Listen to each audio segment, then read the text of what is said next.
Queen Verithas stood at the crystal window of her observation chamber, watching the human settlement far below. Her 4 arms were crossed in a posture of deep thought, and her silver eyes reflected the strange lights that came from the alien buildings. For 300 cycles, the Valdrani had kept themselves apart from all other species. They were the oldest race in this sector of space, and they believed their ways were pure and perfect. To mix with lesser beings would only bring corruption. The humans had arrived on the neighboring planet just 12 cycles ago. At first, Verithas had ordered her people to ignore them completely. The Valdrani did not speak to outsiders. They did not trade. They did not share knowledge. This was the way it had always been, and this was the way it would remain. But something strange had happened. The humans did not try to force contact. They did not threaten or demand. They simply lived their lives, and somehow their presence had begun to change things on Valdrax Prime. Verithas remembered the first report that had troubled her. A young Valdrani scientist named Korath had observed the humans from a distance. He had seen something that confused him greatly. 2 humans had been walking together when one of them fell and injured his leg. The other human, instead of leaving his companion behind as logic would demand, had picked him up and carried him for many miles to safety. This made no sense to Korath. The injured one was slowing them both down. In Valdrani society, the weak were left to find their own way or perish. This was efficient. This was correct. But the humans did things differently. Verithas turned away from the window and walked slowly through her chambers. The walls were covered with the history of her people, carved in the ancient script that only the royal family could read. Every queen before her had kept the Valdrani pure. Every queen had protected them from outside influence, and now it fell to her to do the same. A soft chime announced a visitor, and Verithas granted entry with a wave of her upper right hand. Her chief advisor, Malthus, entered and bowed deeply. His gray scales showed his age, and his movements were slow but dignified. "My queen," he said, "there is a situation that requires your attention."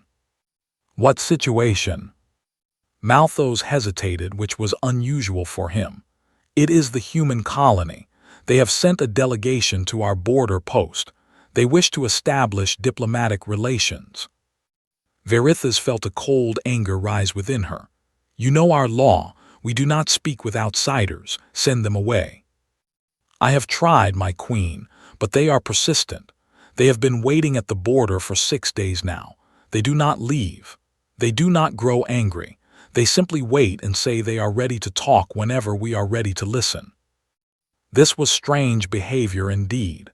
Most species, when rejected by the Valdrani, either left in frustration or attempted to force their way in. The humans did neither. They just waited with patience that seemed endless. "What do they want?" Verithas asked despite herself. "They say they want nothing. They say they simply wish to introduce themselves and learn about our culture. They say they admire what they have seen from afar." Verithas made a sound of disgust. "They admire us. They know nothing of us. We have made certain of that." "Yes, my queen. But their leader, a female called Ambassador Chen, says she has observed our architecture, our agriculture methods, our art. She says humans value beauty and wisdom, and she believes the Valdrani have much of both." For a long moment, Verithas was silent. Then she made her decision. "I will observe these humans myself, prepare my ship. I wish to see what manner of beings can wait 6 days for a conversation that will never happen." Malthus bowed again. "As you wish, my queen."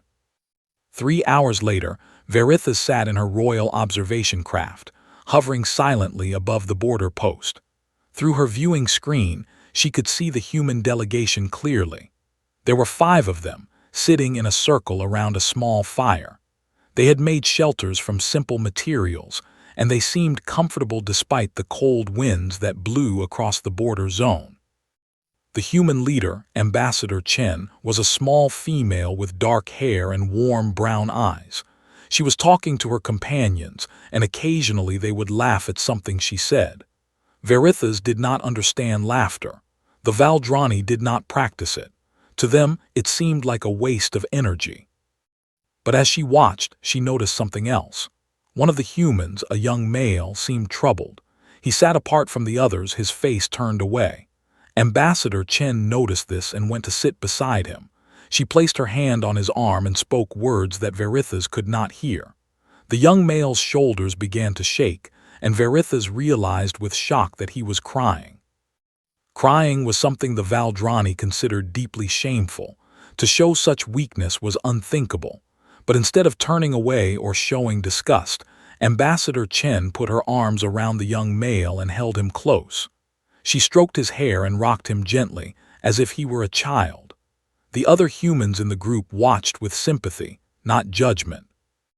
Verithas felt something stir within her that she could not name. It was uncomfortable and confusing. She ordered her pilot to bring the ship lower so she could hear what was being said. "It's okay, Marcus," Ambassador Chen was saying. "It's okay to miss her. Love doesn't end just because someone is gone." "I should be stronger," the young male said through his tears. "I'm supposed to be a diplomat. I'm supposed to have control." "Being strong doesn't mean not feeling," the ambassador replied. "It means feeling everything and still choosing to move forward. Your mother would be proud of who you are. Never doubt that." Verithas watched as the other humans gathered around, each offering words of comfort or simple presence. They did not try to fix the young male's pain. They did not tell him to stop being weak. They simply stood with him in his sorrow, sharing the weight of it. This was something Verithas had never seen before. In Valdrani society, each individual carried their own burdens alone. To ask for help was weakness. To offer help unasked was interference. But these humans seemed to believe something entirely different. She continued watching as the hours passed. She saw how they shared their food equally, even when some were clearly hungrier than others. She saw how they took turns keeping watch during the night, protecting each other from the cold and the dark. She saw how they told stories to pass the time, stories about their homes and their families and their hopes for the future. And she saw how Ambassador Chen looked toward the Valdrani border post with eyes full of hope rather than anger, even after 6 days of waiting in vain. When morning came, Verithas returned to her palace with a troubled mind. She could not stop thinking about what she had seen. The humans were strange. They were inefficient. They wasted energy on emotions and connections that served no practical purpose. And yet there was something beautiful about them that she could not deny. She did not send the humans away that day. Instead, she continued to watch. For 3 more weeks, Queen Verithas observed the human delegation. She watched them in secret, learning their patterns and their ways. She saw Ambassador Chen lead her people with gentleness rather than force. She saw the humans share moments of joy and sadness, of hope and fear, always supporting one another through each challenge. The young male called Marcus had recovered from his grief, though Verithas could still see sadness in his eyes sometimes. But he smiled more now, and he worked hard alongside his companions. The other humans seemed to love him more for his vulnerability, not less. This confused Verithas greatly. One evening, something happened that would change everything. Verithas had positioned her observation craft near a rocky canyon that bordered both territories. The humans sometimes explored this area, collecting samples of plants and minerals for their research. Ambassador Chen had explained to her companions that understanding the local environment would help them be better neighbors to the Valdrani, even if the Valdrani never spoke to them. On this particular evening, 2 humans were exploring the canyon when disaster struck. A sudden earthquake, common in this geologically active region, sent rocks tumbling down the canyon walls. Verithas watched in horror as the male human was buried under a wall of stone. The female human with him, a scientist named Dr. Sarah Wells, began digging frantically at the rocks. She was small and the rocks were large, but she did not stop. Her hands became bloody and raw, but still she worked, calling out the man's name again and again. "James, hold on, I'm coming." Verithas calculated the situation quickly. The male human would run out of air soon. The female could not possibly move enough rocks in time. The logical thing would be for the female to save herself and return with help, but Verithas already knew that humans did not always do the logical thing. Instead, Dr. Wells continued digging. When her hands could no longer grip the stones, she used her arms. When her arms grew weak, she used her whole body, throwing herself against the rocks with desperate determination.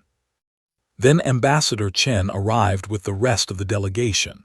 They had heard the earthquake and come running. Without any words of coordination, they spread out around the pile of rocks and began to dig together. Each human worked with fierce concentration, passing stones from hand to hand, creating a chain of effort. Verithas found herself gripping the edge of her seat. She wanted the humans to succeed. She wanted them to save their companion. This surprised her more than anything she had felt before. The minutes passed with terrible slowness. The sun began to set, casting long shadows across the canyon. The humans lit torches and continued working. Their bodies were exhausted, their hands were destroyed, but none of them stopped. None of them even suggested stopping. Finally, Ambassador Chen let out a cry of triumph. They had reached the buried man. He was unconscious but alive, protected by a small pocket of space between the fallen rocks. The humans worked together to pull him free, gentle even in their urgency, careful not to cause further harm. When James was finally laid on the open ground, Dr. Wells collapsed beside him, weeping with relief. The other humans gathered around, checking his injuries, providing first aid, offering comfort to Dr. Wells. They moved like one organism, each knowing what the others needed without being told. Verithas watched as Ambassador Chen looked up at the sky, tears streaming down her face, and whispered words of thanks to something or someone the Queen could not see. Then the ambassador gathered her people and began the slow journey back to their camp, carrying their injured companion with infinite care. That night, Verithas could not sleep. She walked through the gardens of her palace, thinking about what she had witnessed. In Valdrani society, a buried person would be mourned and their loss would be recorded in the historical archives. There would be no rescue attempt because such attempts were dangerous and might result in more deaths. Logic demanded that the living protect themselves. But the humans had risked everything for one person. They had worked until their bodies nearly broke, and they had succeeded because they refused to give up. Was this love? Was this what made humans different from all other species? Verithas did not know, but she wanted to understand. The next morning, she made a decision that shocked everyone in her court. She ordered a message sent to the human delegation. It was short and simple. The Queen will receive Ambassador Chen at the palace tomorrow at midday. When the message reached the human camp, there was celebration unlike anything Verithas had ever seen. The humans embraced each other, laughing and crying at the same time. Even the injured James, now awake and recovering, smiled broadly from his bed.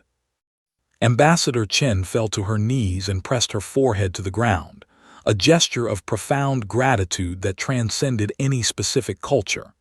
When she rose, her eyes were shining with joy and hope. 6 weeks of waiting, she said to her companions, and now we finally have a chance. We must not waste it. The humans spent the rest of the day preparing. They cleaned their clothes as best they could. They gathered small gifts from their homeworld to present to the Queen. They practiced proper greetings and protocols, though they had no idea what Valdrani etiquette required. But most importantly, they prepared themselves mentally and emotionally. Ambassador Chen spoke to each member of her team individually, reminding them of their purpose. "We are not here to take anything from the Valdrani," she said. "We are here to offer friendship, nothing more. If they reject us again, we will accept their decision with grace. But if they give us a chance, we will show them the best of what humanity can be." Verithas, watching from her observation craft, heard these words. They touched something deep within her cold Valdrani heart. This human female understood something that most conquerors and diplomats never learned. True connection could not be forced. It could only be offered and accepted freely. Perhaps, Verithas thought, these strange, warm-blooded beings had wisdom that the Valdrani had lost long ago. She returned to her palace to prepare for a meeting that would change the course of two civilizations. The great hall of the Valdrani palace had not received a foreign visitor in over 300 cycles.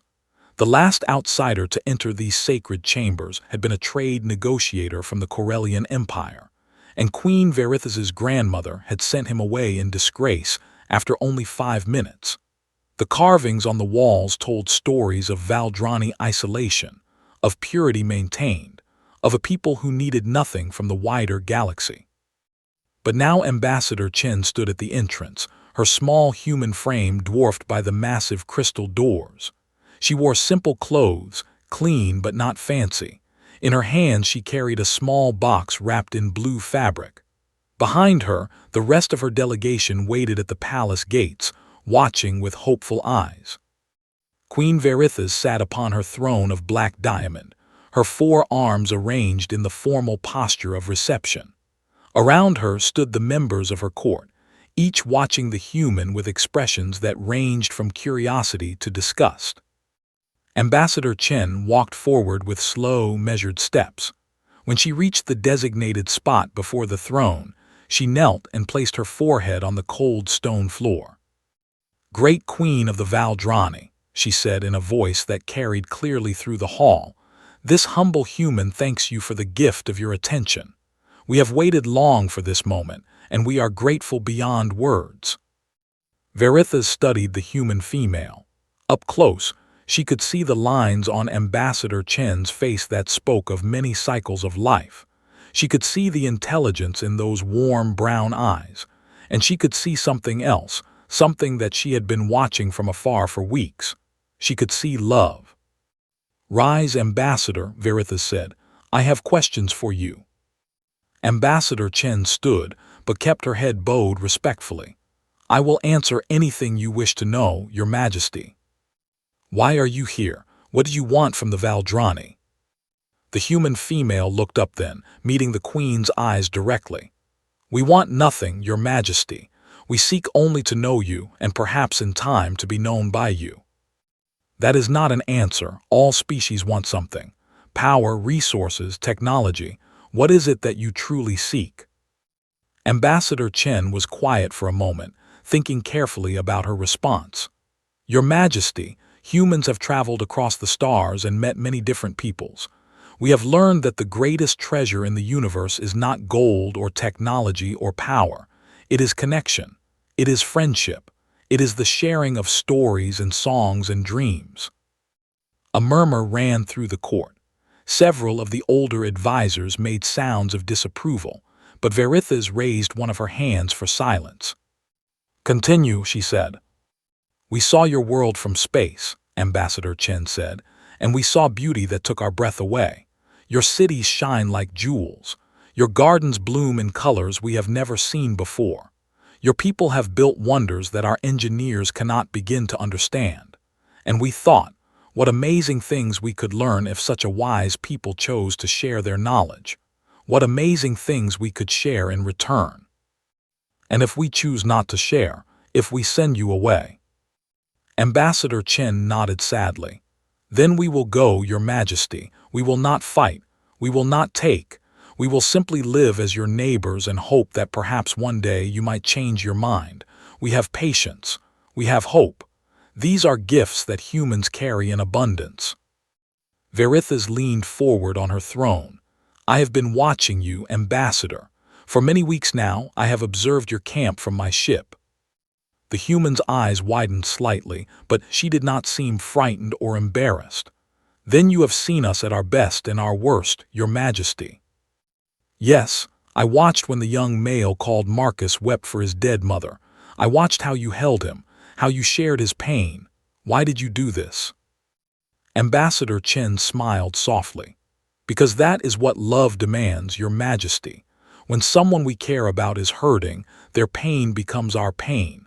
We cannot take it away, but we can stand beside them so they do not face it alone. Love, Verithas repeated the word slowly. This word has no true translation in our language.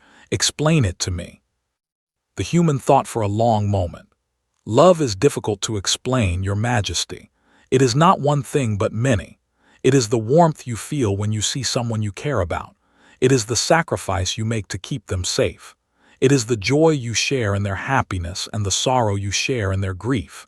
It is choosing, every day, to put someone else's needs alongside your own. This sounds inefficient. It sounds like weakness. Many have thought so, Your Majesty, but I believe love is our greatest strength. It is the reason humans have survived.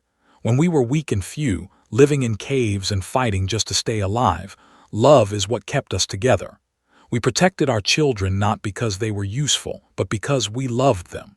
We cared for our elders not because they could work, but because we loved them. We died for our friends not because it made sense, but because we loved them. Ambassador Chen's voice grew stronger as she spoke. Love is the fire that burns inside us, Your Majesty.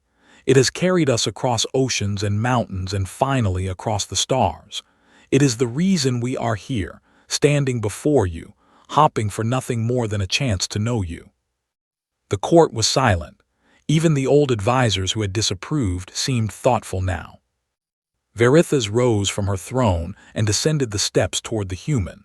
She moved slowly, her 4 arms held in a posture that indicated deep contemplation. When she stood before Ambassador Chen, she looked down at the smaller being with eyes that had never before held such uncertainty. I watched something else, the Queen said quietly. I watched when one of your people was buried under rocks in the canyon. I watched you dig with your bare hands until you bled. I watched you refuse to abandon him even when hope seemed lost. Ambassador Chen nodded. James is one of us. We would never leave him. In Valdrani society, we would have recorded his death and moved on. This is logical. This is efficient. But is it right, Your Majesty? The question hung in the air between them. Verithas found that she did not have an answer. For 300 cycles, she and her ancestors had believed that their ways were perfect. Now, for the first time, doubt crept into her cold Valdrani heart.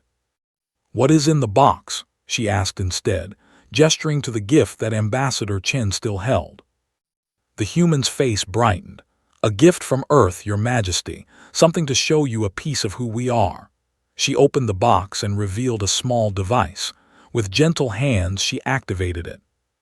Music filled the great hall. It was a song from Earth, performed by voices and instruments that the Valdrani had never heard before.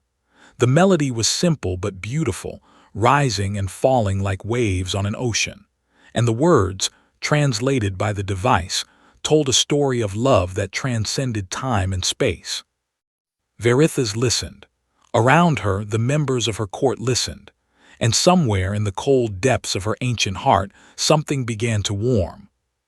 3 months passed after that first meeting, and the world of Valdrax Prime began to change in ways that no one had expected. Queen Verithas had not announced any formal alliance with the humans. She had not opened the borders for trade or immigration. But she had done something that shocked her people even more. She had started talking to Ambassador Chen. They met once each week in a small garden near the palace. The meetings were private, attended only by the 2 leaders and a single translator. At first, they spoke only of simple things like weather and crops and the movements of the stars. But slowly, carefully, their conversations grew deeper. Verithas found herself looking forward to these meetings. The human female had a way of speaking that was unlike anything the Queen had experienced before. Ambassador Chen told stories about Earth, about the vast oceans and the tall mountains and the endless variety of life that had evolved there. She spoke about human history, the wars and the peace treaties, the failures and the triumphs. But mostly, she spoke about love. "Tell me about your family," Verithas said one afternoon as they sat beneath a tree with silver leaves. You speak of love for your people, but do you have personal love? A mate, children? Ambassador Chen smiled, though there was sadness in her eyes. I had a husband once, Your Majesty. His name was David. He was a pilot, brave and kind and full of laughter. We were married for 23 years. He died in an accident 5 years before I came here, a malfunction in his ship. He was trying to save his crew when the engines failed. Verithas processed this information. He sacrificed himself for others. Yes, that was who he was. He always put others first, even at the end. Do you regret this? Do you wish he had saved himself instead? Ambassador Chen was quiet for a long moment. When she spoke, her voice was thick with emotion. Every day I wish he was still here. I miss his voice. I miss his laugh. I miss the way he held my hand when I was afraid. But do I wish he had been a different person? A person who would abandon his crew to save himself? No, I loved him because of who he was. I cannot wish him to be someone else. This is very strange to me, Verithas admitted. In Valdrani culture, survival is the highest virtue. To die for others is considered foolish. Perhaps, Ambassador Chen said gently, there are things more important than survival. The words struck Verithas like a physical blow. She had never considered such a possibility. For her entire life, she had been taught that the continuation of the self and the species was the ultimate goal. Everything else was secondary. But humans did not think this way. Humans valued love above survival. They valued connection above efficiency. They valued something that Verithas was only beginning to understand. As the weeks passed, other changes began to appear on Valdrax Prime.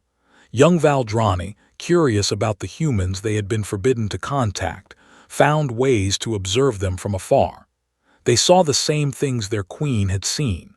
They saw compassion and kindness and the strange, beautiful thing called love.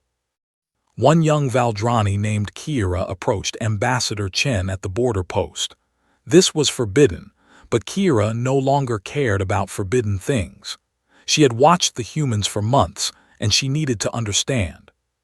Human, she said, her voice uncertain, may I ask you a question?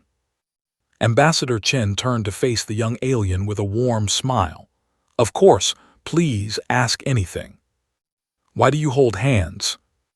The question seemed to confuse the human for a moment. Then, Ambassador Chen looked at her own hands and understood. We hold hands because it makes us feel connected, she explained. When I hold someone's hand, I can feel their warmth. I know they are real. I know they are with me. It is a small gesture, but it means very much. Kira considered this. Among my people, we do not touch unless necessary. Touch is considered primitive. Among my people, Ambassador Chen said, touch is considered essential. We need it to thrive. Bobbies who are not held grow sick. Adults who are not touched become lonely and sad. Touch is how we show that we care. The young Valdrani looked at her own 4 hands, each perfectly formed and utterly unused for comfort or connection. She felt a deep sadness that she could not explain. I wish, Kira said quietly, that someone would hold my hand. Ambassador Chen's eyes filled with tears. Slowly, carefully, she reached out and took one of Kira's hands in her own. The Valdrani flinched at first, unused to the sensation. But then she felt something remarkable. She felt warmth flowing from the human's hand into her own. She felt connection. She felt for the first time in her life that she was not alone. When Kira returned to her city that night, she was changed. She told her friends what had happened, and they were amazed. Some were frightened, but many were curious. Word spread through the young Valdrani population like a quiet fire. The humans were not dangerous. The humans were not inferior. The humans had something precious that the Valdrani had lost long ago. Queen Verithas heard these whispers, of course. Her spies reported everything that happened in her kingdom. At first, she considered punishing those who had contacted the humans without permission. But then she remembered her own secret meetings with Ambassador Chen, and she could not bring herself to condemn others for seeking the same connection she had found. Instead, she made another decision that would change everything. She invited Ambassador Chen to bring her entire delegation to the palace for a formal ceremony. This would be the first official recognition of the humans as legitimate guests on Valdrax Prime. It was not an alliance, not yet, but it was a beginning. When the invitation was announced, the human delegation celebrated with joy that shook the foundations of their camp. They had waited so long, hoped so hard, and finally their patience was being rewarded. But the greatest change was yet to come. The ceremony at the palace was grand beyond anything the humans had ever seen. Crystal lights floated in the air, casting rainbow patterns on the walls. Music unlike anything from Earth filled the great hall, created by instruments that sang without being touched. The entire Valdrani court was present, dressed in formal robes of silver and gold. Queen Verithas stood on a raised platform at the center of the hall. Her crown, a delicate web of diamonds and starlight, rested upon her head. Her 4 arms were arranged in the posture of welcome, a gesture that had not been used in 300 cycles. Ambassador Chen entered with her delegation behind her. They walked slowly, carefully, aware of the enormous significance of this moment. Every step they took was a step towards something new, something that had never existed before. When they reached the center of the hall, they stopped and bowed low. Ambassador Chen pressed her forehead to the floor once more, just as she had done at their first meeting. "Rise," Queen Verithas said, her voice carrying through the hall with perfect clarity. "You do not need to kneel. Today you stand as equals." A gasp ran through the court. Equal. The word had never been used for outsiders. Some of the older advisors moved as if to protest, but a single glance from the queen silenced them. Ambassador Chen rose, her eyes wide with surprise and gratitude. "Your Majesty, we are honored beyond measure." "Today marks a new beginning," Verithas announced to the assembled crowd. "For 300 cycles, the Valdrani have kept ourselves apart from the rest of the galaxy. We believed this was the path to purity, to preservation, to peace. But I have learned something from these humans, something that changes everything." She paused, gathering her thoughts. The hall was utterly silent. "I have learned that isolation is not strength. It is fear. We have been afraid that contact with others would corrupt us, weaken us, destroy what makes us who we are. But true strength does not come from hiding. True strength comes from connection, from sharing, from the courage to open our hearts to others." Verithas descended from the platform and walked toward Ambassador Chen. The human female stood perfectly still, her face showing a mixture of hope and awe. "The humans have taught me a word that we do not have in our language," the queen continued. "That word is love. For many months I have struggled to understand what it means. I watched them care for each other in ways that seemed illogical. I watched them sacrifice for each other in ways that seemed foolish. But now I understand." She reached out one of her 4 hands toward Ambassador Chen. It was an invitation, a gesture of connection that the queen had never made to anyone outside her own family. "Love is not weakness," Verithas said. "Love is the strength to care for someone beyond yourself. It is the courage to feel pain for another's suffering and joy for another's happiness. It is the wisdom to know that we are all connected, all part of something greater than ourselves." Ambassador Chen took the queen's hand. The moment their skin touched, something remarkable happened. The temperature in the great hall seemed to rise. Colors became brighter. The music swelled with new harmonies.